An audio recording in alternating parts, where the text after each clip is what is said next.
Bismillah. Assalamualaikum warahmatullahi wabarakatuh. Innal hamdalillah nahmaduhu wa nasta'inuhu wa nastaghfiruh wa na'udzu billahi ta'ala min shururi anfusina wa min sayyiati a'malina. Man yahdihillahu fala mudilla lahu wa man yudlil fala hadiya lahu. Wa asyhadu an la ilaha illallah wahdahu la syarika lah wa asyhadu anna Muhammadan abduhu wa rasuluh. Ya ayyuhalladzina amanu taqullaha haqqa tuqatih wa la tamutunna illa wa antum muslimun. Ya ayyuhan nasu taqu rabbakumul ladzi khalaqakum min nafsin wahidah wa khalaqa minha zawjaha وبث منهما رجالا كثيرا ونساء واتقوا الله الذي تساءلون به والأرحام إن الله كان عليكم رقيبا يا أيها الذين آمنوا اتقوا الله وقولوا قولا سديدا يصلح لكم أعمالكم ويغفر لكم ذنوبكم ومن يطع الله ورسوله فقد فاز فوزا عظيما أما بعد فإن أصدق الحديث كتاب الله وخير الهدي هدي محمد صلى الله عليه وسلم وشر الأمور محدثاتها وكل محدثة بدعة وكل بدعة ضلالة وكل ضلالة في النار. Ma'asyiral muslimin, ikhwani fillah, rahimani wa rahimakumullah.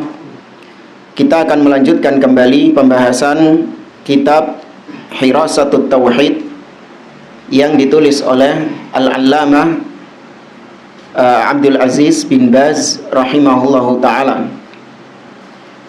Kita kalau nggak salah masih membahas tentang fi hukmi ta'abbud bil aurat al-bid'iyah wa syirkiyah, tentang hukum beribadah kepada Allah dengan wirid-wirid yang bid'ah dan wirid-wirid yang syirik. Dan kata beliau, wa qad i'tarafa a'da'ur rusul bi anna ar-rusula amaruhum bi ifradillahi bil ibadah wa khal'il alihatil ma'budah min duni, kama qala azza wa jalla fi qissati 'adin annahum qalu lihudin alaihi salatu wassalam. Pada pertemuan yang lalu kita menyampaikan tentang bahwasanya semua nabi dan rasul yang diutus oleh Allah, dakwah mereka, seruan mereka adalah tauhid. An ya'budullah wajtanibut taghut. Nah, kata beliau, para musuh-musuh rasul itu, ya para musuh-musuhnya anbiya, para nabi dan rasul, mereka semua juga mengakui bahwa rasul-rasul yang diutus oleh Allah Subhanahu wa taala itu memerintahkan mereka untuk mengesahkan Allah dalam ibadah dan meninggalkan sesembahan-sesembahan yang disembah oleh mereka selain Allah Subhanahu wa taala. Mereka mengakui itu. Ya, sekali lagi, umat-umatnya para nabi dan rasul itu, mereka mengakui sendiri bahwa nabi yang diutus kepada mereka menyeru kepada tauhid, mengajak mereka untuk beribadah kepada Allah saja dan meninggalkan sesembahan-sesembahan lain kepada selain Allah. Seperti yang Allah kisahkan tentang kaum Ad. Ya, kaum Ad, kaumnya Nabi Hud alaihi salam.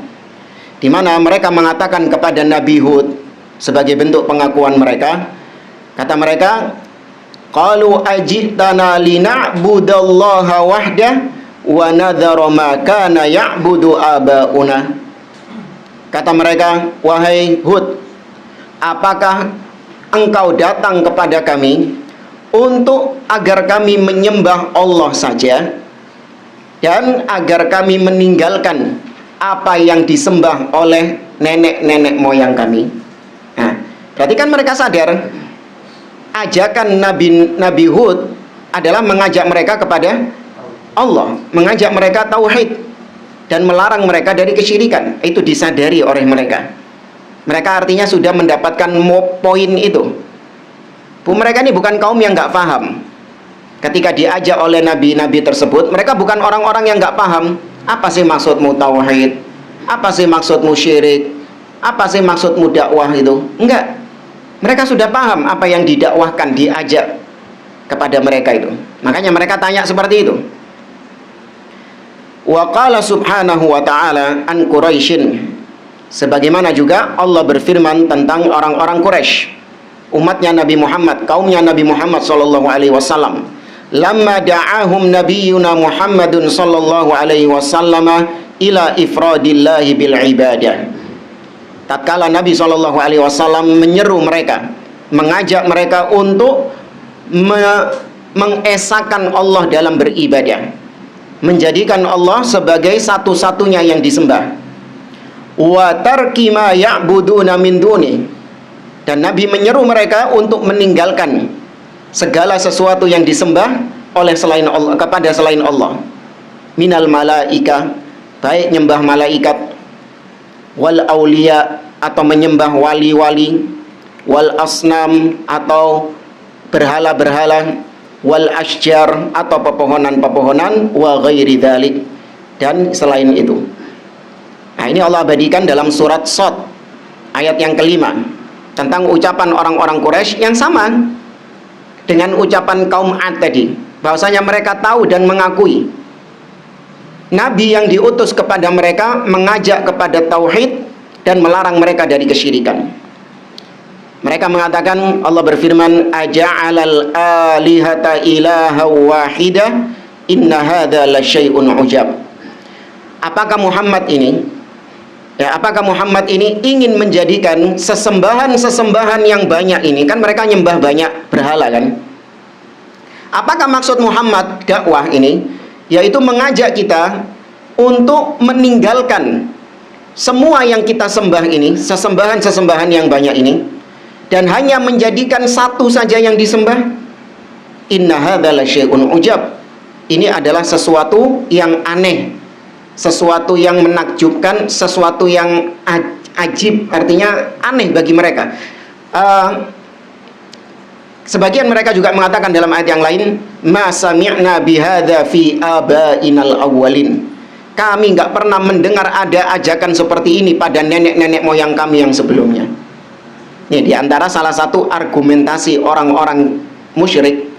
Mereka tidak mau menerima kebenaran karena itu belum mereka ketahui sebelumnya. Itu baru pertama kali mereka mendengarnya. Ini dicantumkan poin ini oleh Syekh Muhammad bin Abdul Wahab dalam salah satu poin Masail Jahiliyah, kebiasaannya orang-orang jahiliyah, yaitu menolak kebenaran dengan alasan gak tahu krungu koyo ngono iku. Cek tas iki krungu koyo ngono. Kene urip bertahun-tahun gak tahu koyo ngono, gak tahu krungu ngono, gak pernah kita dengar kayak gitu. Hanya dengan modal seperti itu kita baru mendengar. Dulu-dulu kita nggak pernah mendengar kayak gini. Hanya dengan modal itu mereka menolak dakwah yang hak. Nah, itu ada perangai-perangai jahiliyah seperti itu, masih ada di antara sebagian kaum muslimin di zaman sekarang. Mereka nggak mau menerima kebenaran hanya dengan alasan belum pernah tahu, belum pernah dengar yang kayak gitu. Padahal itu bukan barometer kebenaran. Kita belum pernah tahu, belum pernah mendengarnya, itu nggak bisa dijadikan sebagai tolak ukur sesuatu itu hak atau sesuatu itu batil. Ya, sesuatu itu hak, sesuatu itu batil bukan dilihat dari apakah kita pernah mendengarnya atau kita baru pertama kali mendengarnya. Enggak. Hak atau batil diukur dari apakah itu dari Allah, apakah itu dari Nabi SAW ataukah tidak. Itu tolak ukurnya hak dan batil. Ya, kalau nggak salah pernah kita kisahkan tentang pengalaman pribadi yang tentang sujud sajadah itu. Ya, kalau nggak salah pernah kita ceritakan itu. Kita waktu itu sujud sajadah, ya mungkin tahun-tahun 2005, 2006, berapa tahun yang lalu itu? Hah? Hampir 20 tahun ya. Ya, hampir 20 tahun yang lalu. Ketika itu namanya sujud tilawah, sujud sajadah. Itu bagi sebagian orang masih sesuatu yang tidak diketahui, sesuatu yang asing bagi kebanyakan orang. Ya sudah diketahui oleh orang-orang yang memang menuntut ilmu, belajar agama, tahu. Tapi keumuman orang di zaman itu nggak tahu. Beda kalau zaman sekarang. Zaman sekarang insya Allah orang awam sekalipun insya Allah tahu ya, karena sudah sering dipraktekkan di masjid-masjid. Nah akhirnya kita nyoba dulu sujud tilawah. Tatkala kita sujud, ternyata makmum di belakang gak mau sujud. Subhanallah, subhanallah, tetap ngotot gak mau sujud. Ya, sampai akhirnya selesai sholat, beneran di depan masjid kita sudah dihadang sama sebagian orang. Ya, ketika itu kita masih belasan tahun, maka orang-orang yang menghadang kita ini sudah berumur 50 tahun, 60 tahun, sudah tua-tua. Ya, mereka mencecar ana, mereka mengatakan bahwasanya tadi apa-apaan ente sholat, nggak pakai rukuk, nggak pakai iktidal, langsung sujud. Ya, diingatkan nggak malah bangun, malah dilanjutkan. Ya. Maka saya jawab itu namanya sujud tilawah, sujud sajdah. Yaitu ketika kita membaca ayat yang ada tanda sajdahnya di mushaf itu, maka ketika itu kita disunnahkan untuk sujud, langsung sujud, nggak perlu rukuk, nggak perlu sami Allahu liman hamidah, langsung sujud. Apa jawaban mereka? Apa itu? Kita dari dulu sholat nggak pernah dengar namanya sujud tilawah. Nah, langsung serta-merta disalahkan gara-gara kita nggak pernah dengar. Iya. Tanya dalilnya apa? Oh ada kayak gitu. Apa dalilnya? Nah, ini baru benar. Ini baru benar. Apa dalilnya? Ya kan? Sahih apa enggak itu dalilnya? Ini baru benar. Tapi ini enggak langsung diputusi salah. Gara-gara apa? Kait krungu kok ngono. Kita ini sudah puluhan tahun sholat, ya kan, dari kecil gitu sudah umur 50-60 tahun, sudah puluhan tahun kita sholat, gak tahu no arani sujud tilawah, sujud sajdah, yo kait koni langsung divonis salah. Ya, maka ini dimasuk diantara kebiasaan jahiliyah. Orang-orang jahiliyah mengatakan ma sami'na bihadza fi abainal awwalin. Kami nggak pernah dengar seruan seperti ini dari nenek-nenek moyang kami. Dari dulu kami nggak pernah mendengar ajakan beribadah hanya kepada satu sesembahan. Nggak ada. Kita dari dulu taunya beribadah ya kepada banyak sesembahan. Makanya mereka mengatakan inna hadza la syai'un ujab. Ini sesuatu yang ajaib, sesuatu yang aneh. Seruan tauhid dianggap aneh sama mereka. Wa qala anhum subhanahu wa ta'ala fi surati As-Saffat. Dan Allah berfirman tentang mereka dalam surat As-Saffat ayat yang ke-35 sampai 36. Allah mengatakan innahum kanu idza qila lahum la ilaha illallah yastakbirun. Sesungguhnya mereka orang-orang musyrikin Quraisy ketika diajak untuk mengucapkan la ilaha illallah mereka enggan. Ya, mereka enggak mau mengucapkannya. Seraya mengatakan wa yaqulun a inna latariku alihatina li syairin majnun. Apakah kita diajak mengucapkan la ilaha illallah itu maksudnya kita disuruh meninggalkan berhala-berhala kita demi untuk mentaati penyair yang gila itu? Lihat, mereka saja ketika diajak oleh Nabi mengucapkan la ilaha illallah, mereka langsung paham konsekuensinya. Makanya mereka nggak mau mengucapkannya. Karena paham kalau ngomong la ilaha illallah berarti konsekuensinya harus membuang semua yang disembah selama ini, harus membuang berhala-berhala mereka, harus mengingkari berhala-berhala mereka. Padahal Nabi cuma ngomong qulu la ilaha illallah tuflihu. Ucapkan la ilaha illallah, kalian akan bahagia, kalian akan beruntung. Nabi nggak pakai mensyarah la ilaha illallah nafyun wa itsbat, ya kan?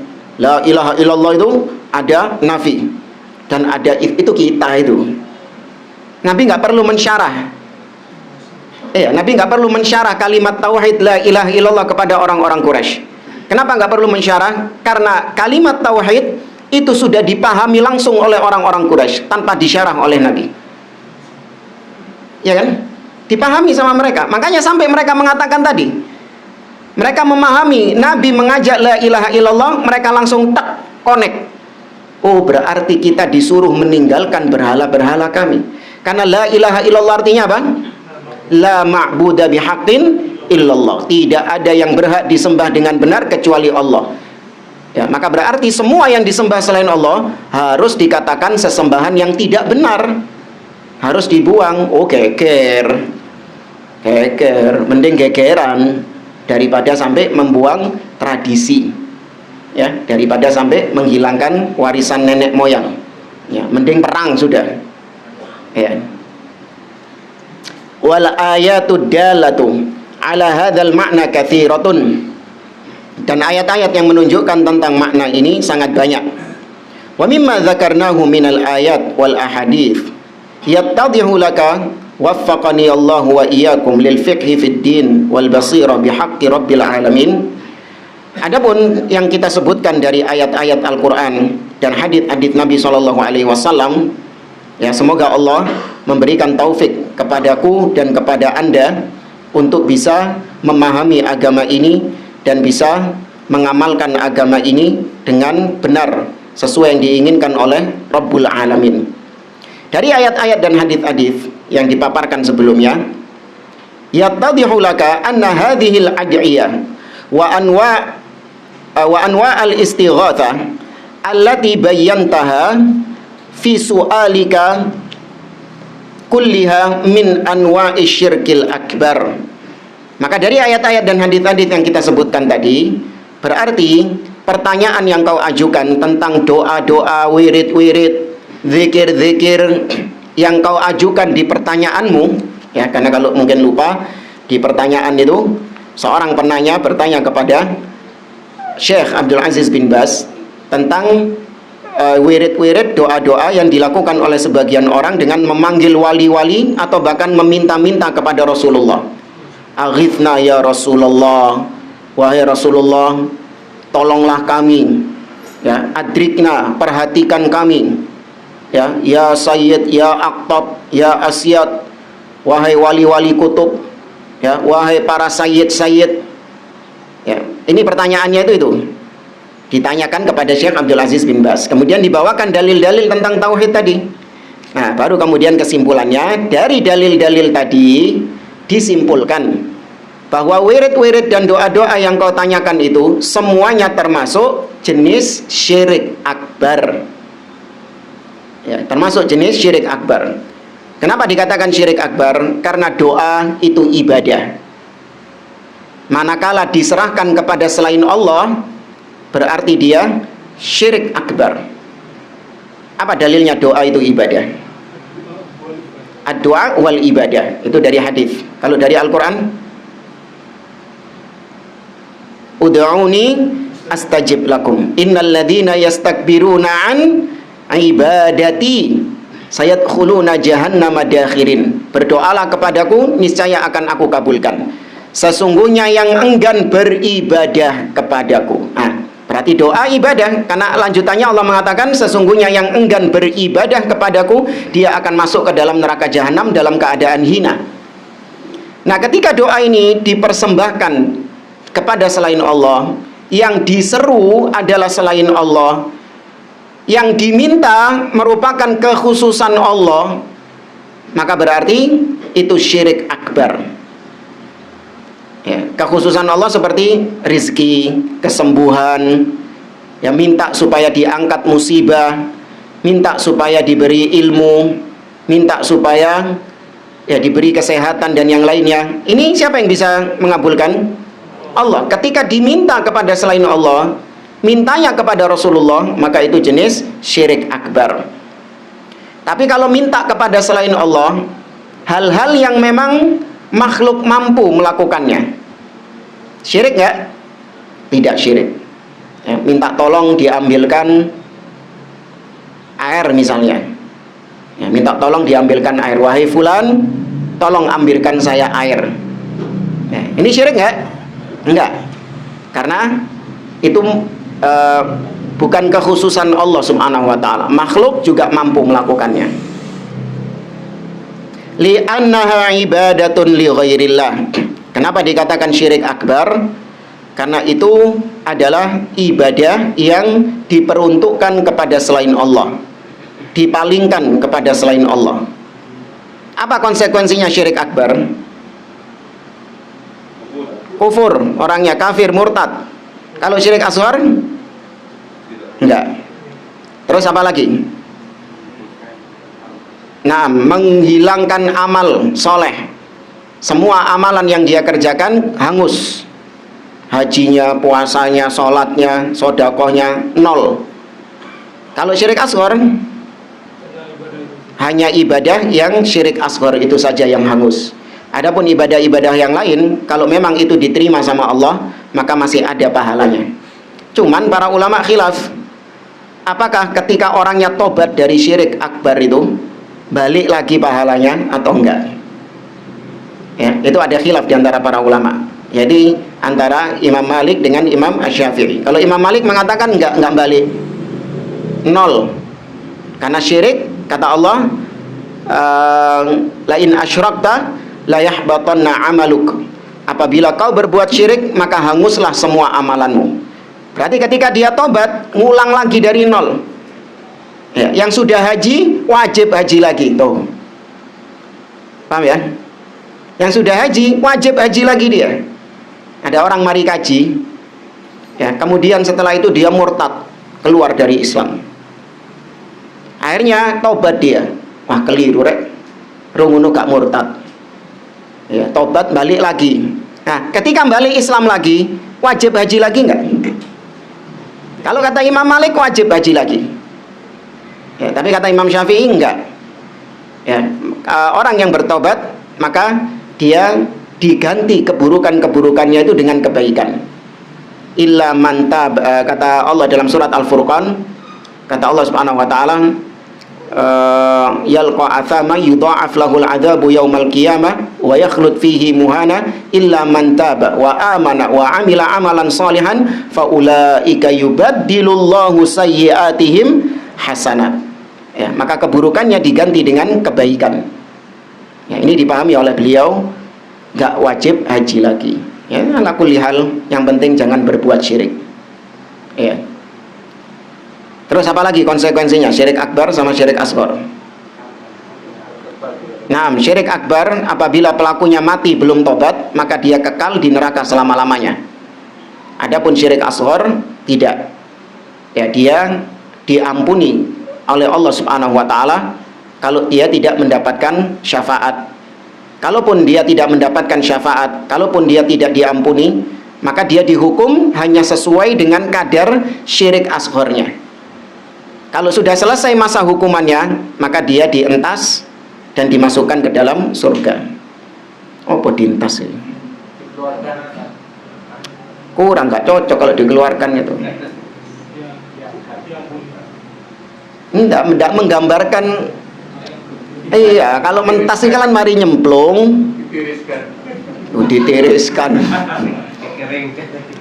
Iya, pokoknya dintas itulah. Terus apa lagi? Syirik akbar itu ya tidak diampuni sama Allah Subhanahu wa taala. Adapun syirik asghar ada khilaf di antara para ulama. Sebagian mengatakan syirik asghar tidak diampuni juga. Ya, tetap tidak diampuni. Dia tetap mendapatkan siksa, mendapatkan hukuman dari Allah. Tapi hukumannya tetap tidak apa? Tidak kekal. Sebagian lain mengatakan enggak, syirik asghar itu seperti maksiat, seperti dosa. Masih ada peluang baginya untuk diampuni. Ya, ala kulli hal wallahu a'lam. Wa talabun li umurin la yaqdiru 'alaiha siwa. Perbuatan tadi, wirid-wirid yang bid'ah tadi, ya sayyid, ya wali, ya syekh fulan. Ya, perbuatan seperti itu adalah perbuatan meminta sesuatu yang tidak ada yang bisa melakukannya kecuali Allah. Tidak ada yang bisa melakukannya selain Allah, hanya Allah yang bisa melakukannya. Apabila diminta kepada selain Allah, maka itu syirik. Ya, minta pertolongan, minta perlindungan, ya, minta rizki dan yang lainnya. Minal amwat wal ghaibin, seperti meminta-minta kepada orang-orang yang mati, mayit-mayit. Ya, secara logika saja ya. Orang mati, dia nggak bisa mandi, dimandino, gak iso kelamben, nggak bisa pakai baju, dipakaikan kafan sama yang hidup, ya kan, nggak bisa jalan sendiri ke kuburan, dianterno, ya, nggak bisa berdoa, didoakno, ya kan, sudah nggak bisa berdoa ini orang mati nih, maka didoakan, disolatkan dia. Lah kok ketika sudah dikubur malah dijaluk-jalui, ini mana akal waras di situ itu, ya, di mana akal sehat kayak gitu itu. Atau orang-orang yang masih hidup tapi ghaib. Ghaib artinya dia nggak hadir. Itu juga syirik kalau kita meminta kepadanya. Seperti yang pernah kita contohkan, ada orang lagi naik pesawat, pesawatnya lagi turbulence, dengan sangat kencang. Bahkan pilotnya itu sudah mengumumkan jatuh pesawatnya. Waduh, alhamdulillah. Kemudian ada seseorang yang memanggil-manggil, ya wali fulan, wahai syekh fulan, wahai kiai fulan, ustadz fulan, tolong kami, ya tolong kami yang ada di pesawat ini, selamatkan pesawat ini. Nah yang dipanggil kiai fulan, wali fulan tadi, si urip, tapi posisinya di mana? Nang omah, posisinya di rumah dia. Sedangkan yang minta tolong lagi di mana? Di pesawat. Denger, dia dengar. Ya, kiai saya itu luar biasa, dengar dia panggilan saya itu. Kalaupun seandainya memang selamat, kemudian dia datang kepada kiainya, dan kiainya tahu, kon mau nyeluk aku ya. Apakah kita yakini? Kenapa kok enggak? Kan bener, kiainya tahu loh tadi. Nggak oleh video call. Itu ujian bagi orang-orang yang percaya gitu-gitu. Itu fitnah, ujian bagi dia. Tambah yakin nggak dia? Tambah yakin dia. Ya, ini kata Allah, falamma zaghu azaghallahu qulubahum. Ketika mereka berpaling, semakin dipalingkan sama Allah, semakin dibuat yakin, semakin dibuat paten dia. Tuh, kan? Mang aku nyeluk-nyeluk wali fulan krungu tenan deh, diselametno temen deh, ya kan, pesawatnya nggak jadi kecelakaan gitu, tambah yakin. Nah bagi yang tidak percaya itu juga ujian, ya, maju mundur kan akhirnya. Iya ya, karena mungkin kita ada di sampingnya itu waktu kecelakaan, waktu turbulensi kita di sampingnya. Ente ini ngapain panggil-panggil kiai? Tidak ada kiai, ini syirik kepada Allah, minta kepada Allah. Ternyata selamat. Dianggap, antum anggap doanya nggak berguna, ternyata berguna, selamat. Nah, itu kan maju mundur. Iya, tiba no beneran. Kok tak niru ah? Ujian. Kalau tauhidnya nggak kuat, akhirnya gitu. Tapi gimana caranya? Di mana bantahnya itu? Naam. Ya, karena dukun-dukun tersebut itu memang ada semacam hubungan dengan para jin. Ya, jin-jin yang ada di pesawat mengabarkan kepada sang dukun tersebut bahwa fulan meminta pertolongan kepada engkau. Makanya dukunnya tahu, kiainya tahu tadi, kau tadi manggil aku ya. Itu hal yang biasa, hal yang lumrah. Seorang yang bertauhid tidak terus heran takjub, wah kok iso yo, wah wali karomah ini, enggak, enggak heboh kayak gitu. Dan maka minta kepada orang-orang yang gaib seperti itu, meskipun dia masih hidup nggak boleh. Ya, kecuali kalau minta tolong kepada yang memang makhluk mampu menolongnya. Ya, misalnya pilotnya tadi nelpon ATC, ATC itu? ATC itu tower-tower yang komunikasi sama pilotnya itu. Ya kan, minta tolong. Ya mungkin dipandu atau dicarikan bandara terdekat untuk pendaratan darurat. Ini minta tolong yang boleh nggak? Boleh, minta tolong yang boleh. Ya, atau minta tolong kepada, ya nggak tahu lah gimana caranya lah. Ya. Anak pernah tahu juga ya apa caranya selamat dari itu. Wallahu a'lam. Wa dzalika akbah min syirkil awwalin. Nah, orang-orang yang tadi wirid-wirid doa-doa dengan kepada orang-orang yang telah mati. Ini kesyirikan yang lebih jelek daripada kesyirikannya orang-orang terdahulu. Li'annal awwalin innama yusyrikuna fi halir raha wa amma fi halis syada'id fayukhlisuna lillahil ibadah. Orang-orang dahulu, musyrikin zaman Nabi, mereka minta atau mereka berbuat syirik kepada Allah ketika dalam kondisi lapang, ketika dalam kondisi nyaman, kondisi aman, ya, kondisi mapan, mereka berbuat syirik kepada Allah.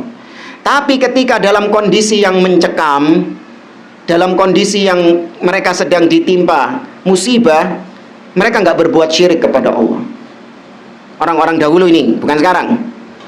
Mereka berdoa kepada Allah dan tidak berdoa kepada berhala-berhala mereka. Apa dalilnya? Di akhir-akhir surah Al-Ankabut Allah mengatakan, fa idza raqibu fil fulki da'awullaha mukhlishina lahuddin falamma najjahum ilal barri idza hum yusyrikun.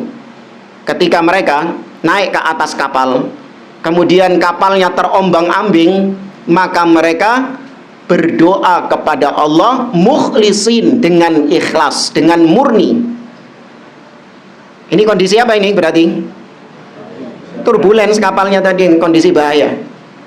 Ini orang-orang yang berbuat syirik di zaman dulu. Adapun di zaman sekarang istiqomah. Tadi belum dilanjutkan ayatnya. Tapi ketika kapal mereka diselamatkan sama Allah sampai ke daratan, maka sudah nggak kondisi mencekam kan, kondisi aman. Apa yang mereka lakukan? Kembali berbuat syirik kepada Allah. Ya, jadi mereka syiriknya itu cuman ketika kondisi aman. Ketika bencana mereka nggak syirik, tapi ikhlas. Adapun orang-orang di zaman sekarang, kata beliau, mereka istiqomah di atas kesyirikan. Baik ketika masa aman ataupun masa genting. Ya, ketika ditimpa musibah atau ketika mendapatkan kelapangan, mereka istiqomah berbuat kesyirikan. Ini orang-orang zaman sekarang kayak gitu. Ya, ketika lagi ada apa misalnya, ya, hal-hal yang menyenangkan, lagi mau hajatan misalnya, syirik. Apa?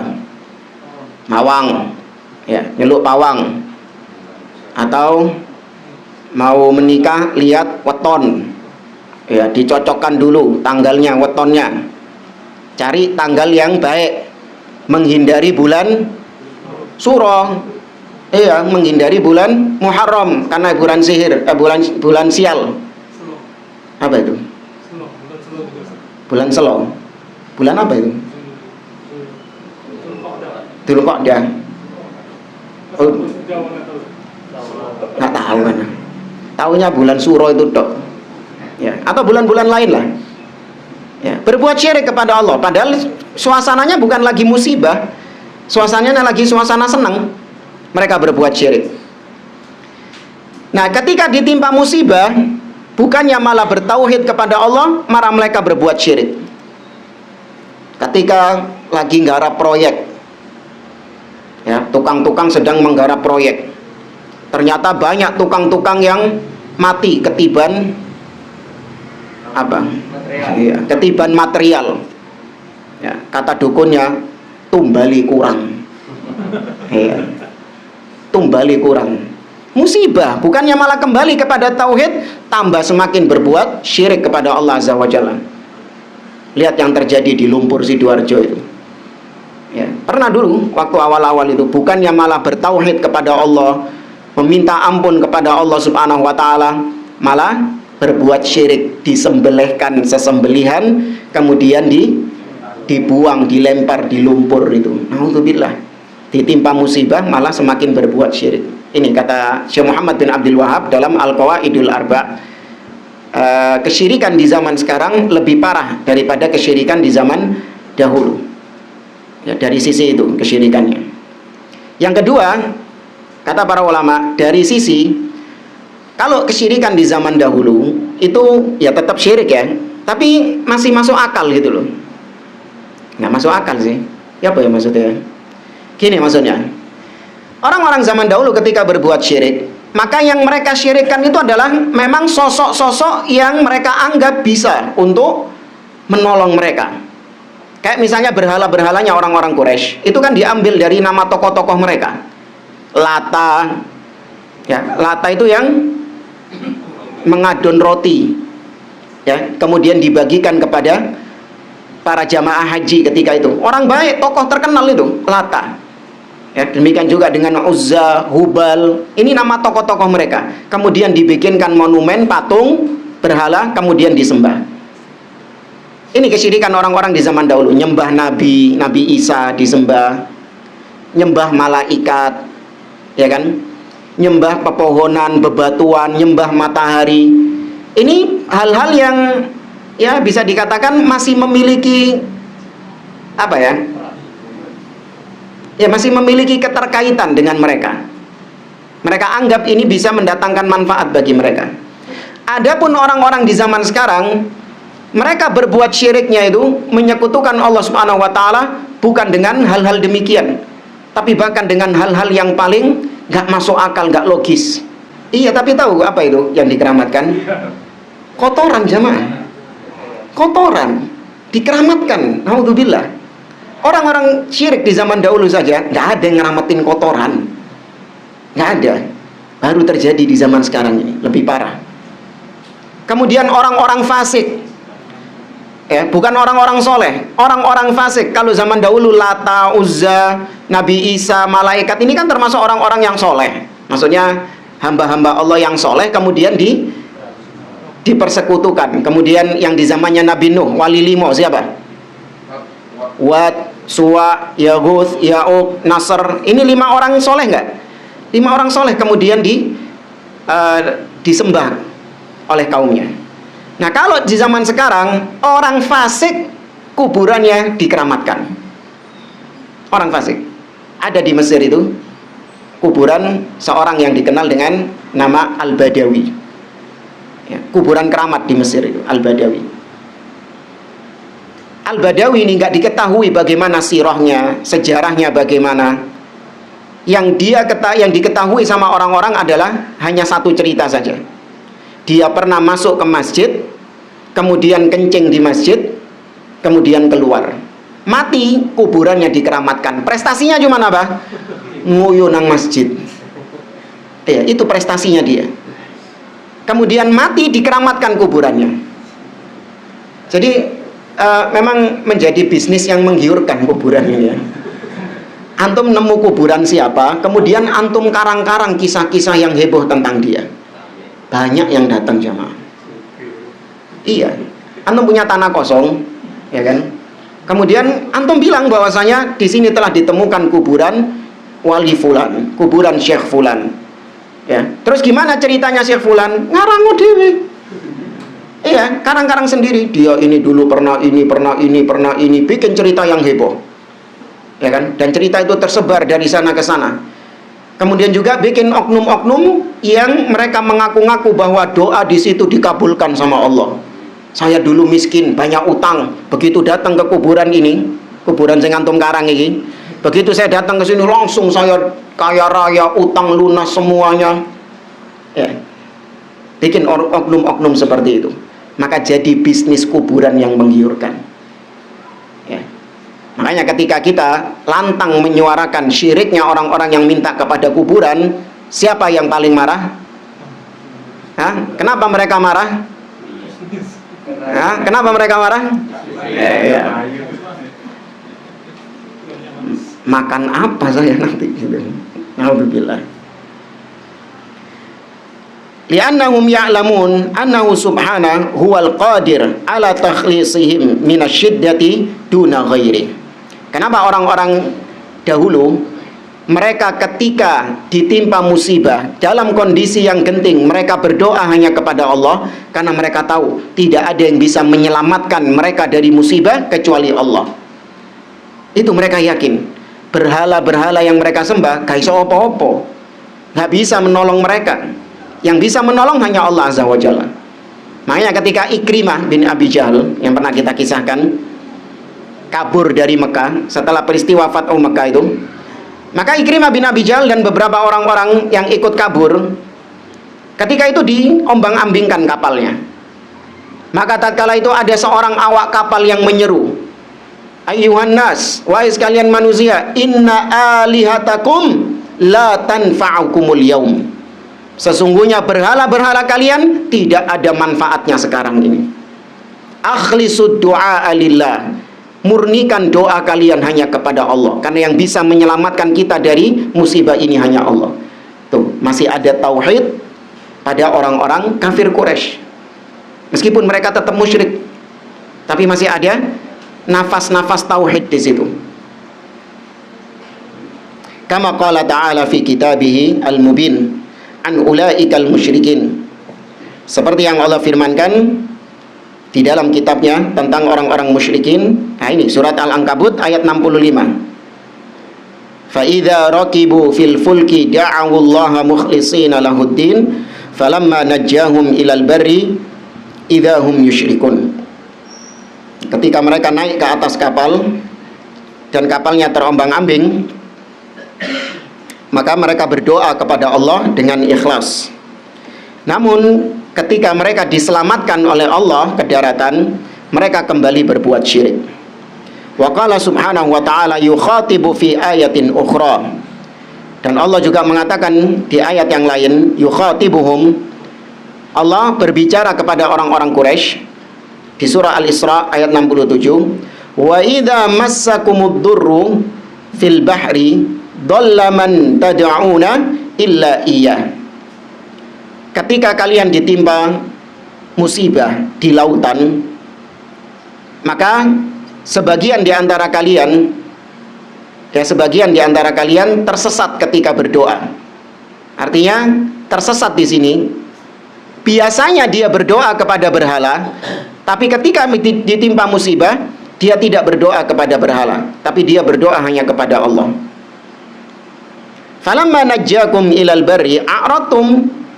Kenapa ketika dia diselamatkan, kenapa justru dia berpaling dari Allah Subhanahu wa taala?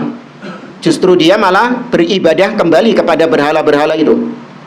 Wa kanal insanu kafura. Sesungguhnya manusia itu sangatlah kufur kepada Allah.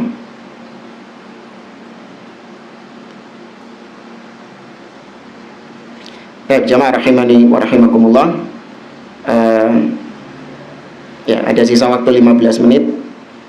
Mungkin kalau ada yang mau ditanyakan, tafadhol. Ini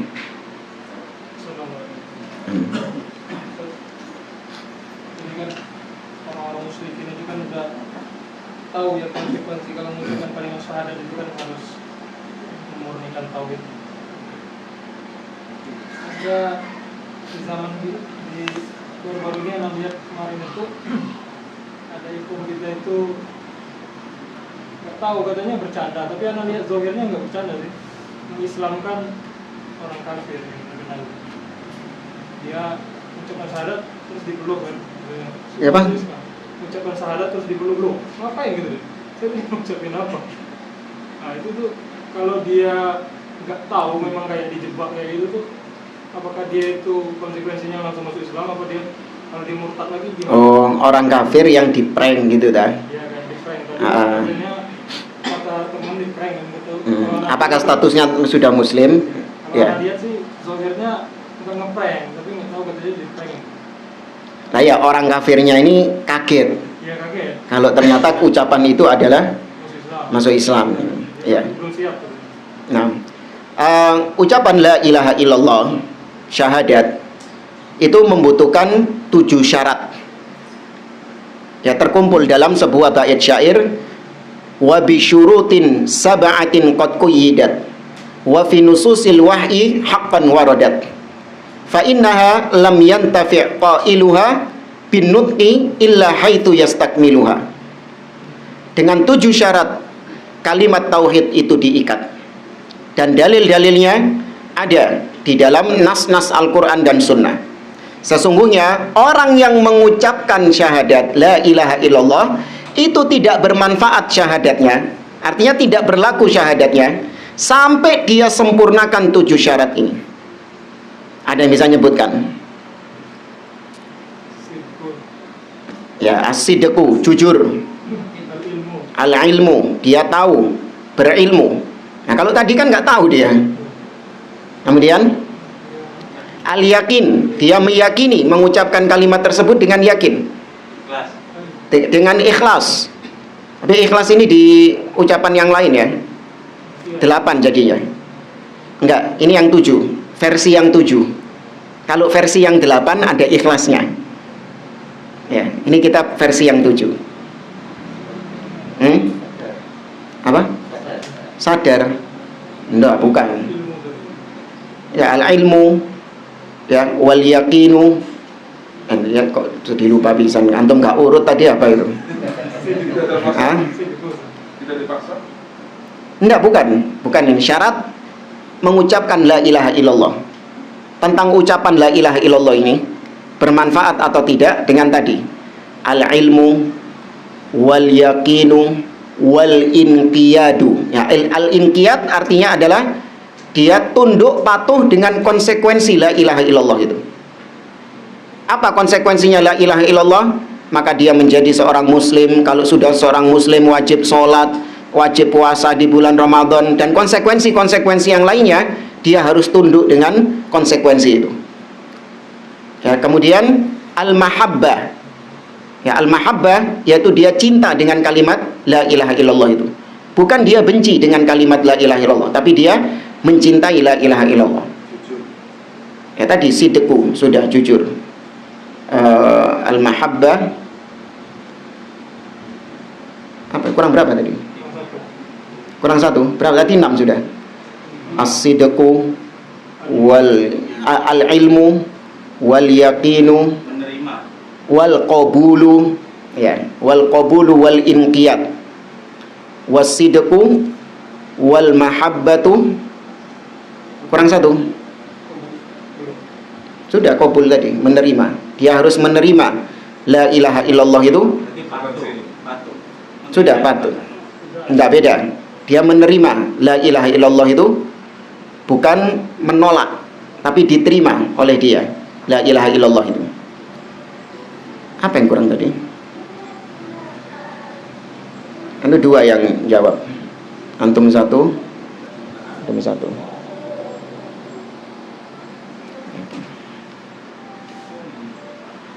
Kok jadi lupa sama?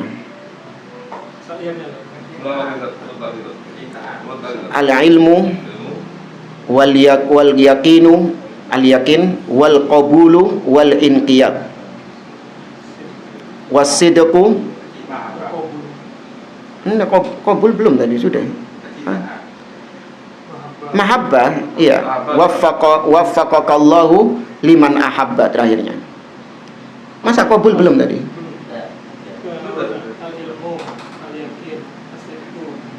Anda as-sidqu masuk yang satunya. Al-ilmu wal yaqinu wal qabulu wal inqiyadu fadri ma aqul. Itu bunyi syairnya. Was-sidqu wal mahabbatu. Enggak, ikhlas enggak masuk situ. Ikhlas masuk yang versi yang ke-8. Apa kok jadi lupa? Sudah mahabbah. Sudah inqiyad patuh tadi. Ikhlas enggak masuk yang ke-8. Allah musta'an.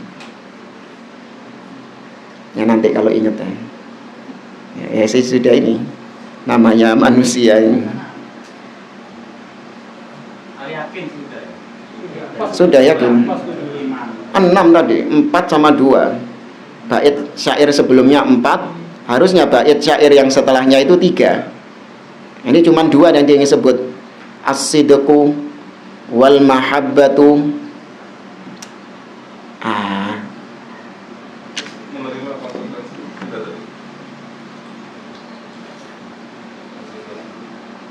Oh ya, yang 7 itu al-ikhlas masuk. Benar-benar. Ya, yang 7 itu ikhlas masuk. Berarti kalau yang ke-8, ada lagi yang versi syarat ke-8 itu. Ya, itu yang lupa berarti. Ya, syarat yang ke-8 adalah kufur terhadap selain Allah Subhanahu wa taala. Ya, kufur. Syarat ke-8 itu kufur. Kufur di sini maksudnya adalah mengingkari, mengkufuri selain Allah, yang disembah oleh manusia selain Allah Azza wa Jalla. Itu versi yang 8. Nah, 7-nya tadi sama berarti. Ya, ikhlas. Nah, berarti tadi nggak masuk orang kafir tadi, nggak memenuhi syarat, maka dia tetap dianggap kafir meskipun dia mengucapkan la ilaha illallah tadi. Ya, karena dia mengucapkannya tanpa dia pahami. Nah, kalau orang-orang Quraisy, mereka takut mengucapkannya karena mereka sudah paham. Karena mereka sudah paham. Wallahu a'lam. Pertanyaan jawab saja. Pak tadi yang menjelaskan tentang para nabi-nabi terdahulu kan tetap mengajarkan tauhid. Jadi Pak Ustadz mengatakan kalau nenek moyang mereka tidak pernah mengajarkan hal semacam itu, apakah nenek moyang mereka itu tidak pernah menemui para nabi-nabi yang terdahulu? Sudah menemui, akan tetapi mereka merubah-rubah ajaran nabi-nabi tersebut. Makanya seperti orang-orang Quraisy, mereka itu masih melakukan ibadah haji. Dapat dari mana mereka ibadah haji? Sebelum diutusnya Nabi Muhammad loh ya. Sebelum diutusnya Nabi Muhammad, nenek-nenek moyang mereka itu sudah berhaji. Dari mana mereka? Diurui sapa haji? Nabi yang sudah diutus kepada mereka yaitu Ibrahim. Ya, Nabi Ibrahim dan putranya yaitu Nabi Ismail alaihissalam. Nah, karena kemudian ajaran Nabi Ibrahim dan Ismail ini dirubah sedemikian rupa, akhirnya menjadi tradisi syiriknya itu. Ya, syiriknya itu yang menjadi tradisi akhirnya. Sehingga mereka mengatakan nenek-nenek moyang kami ya sudah seperti ini ajarannya, syirik. Inna wajadna aba'ana ala ummah wa inna ala atharihim muhtadun. Kami dapati bapak-bapak kami di atas suatu agama, di atas suatu pemahaman agama, maka kami hanya sekedar mengikuti mereka saja. Itu wallahu a'lam.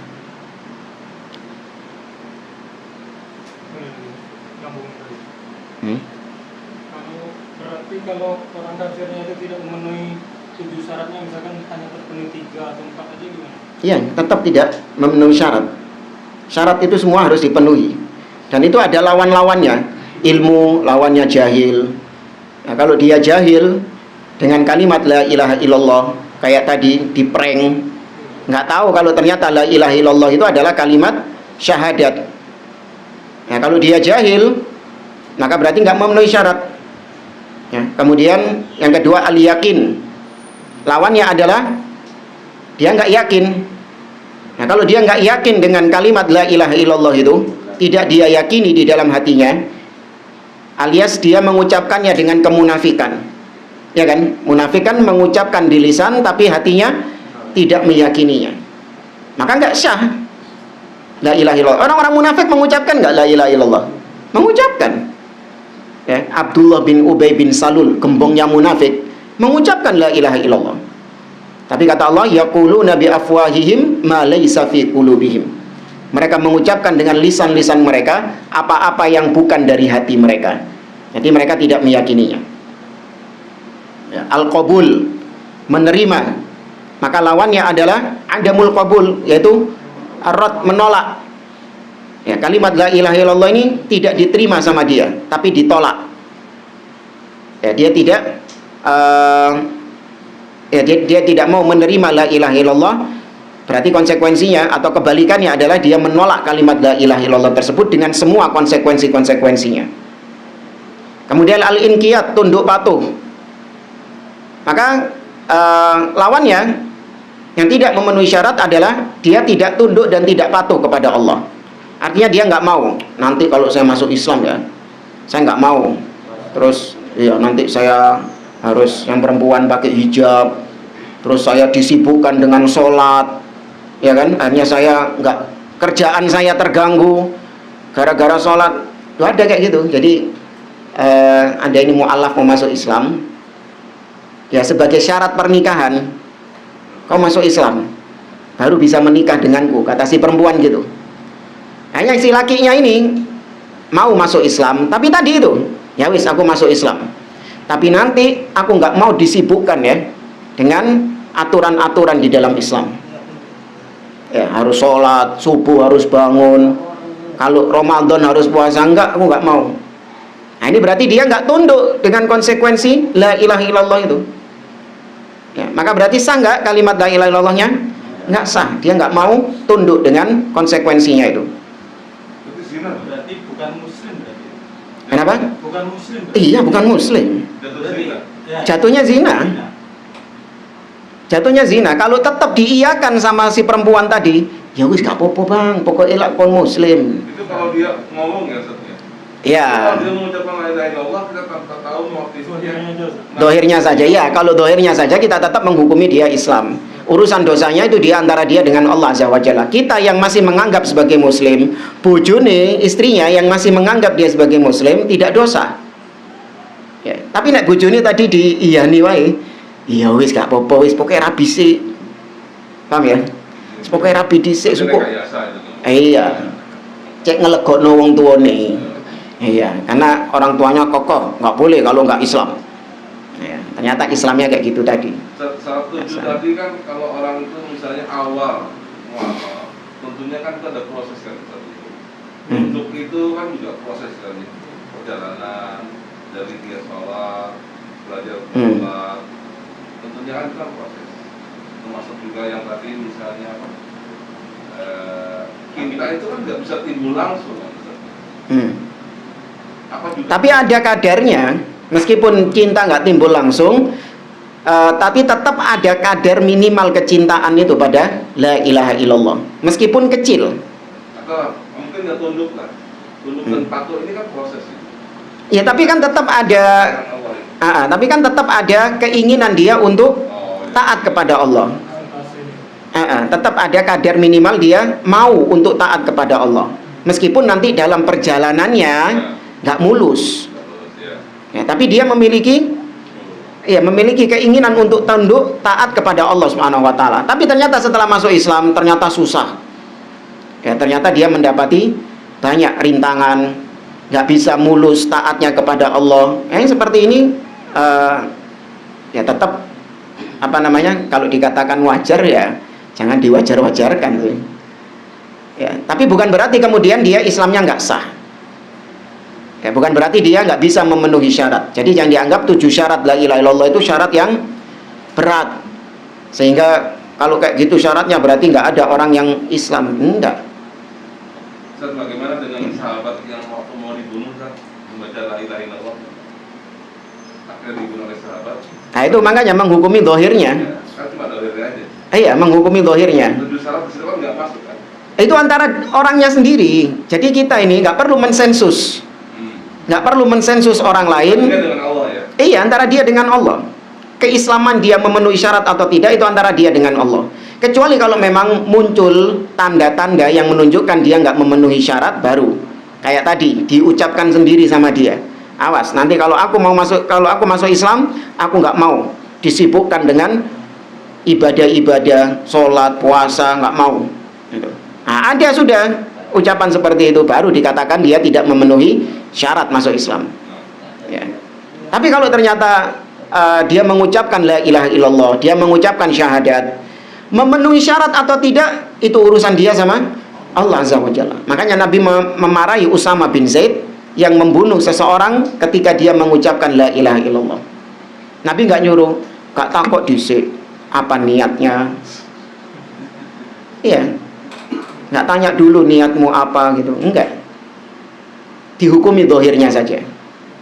Nah, ya jamaah, saya kira ini kita akhiri. Subhanakallahumma wa bihamdik, asyhadu an la ilaha illa anta astaghfiruka wa atubu ilaik. Assalamualaikum warahmatullahi wabarakatuh.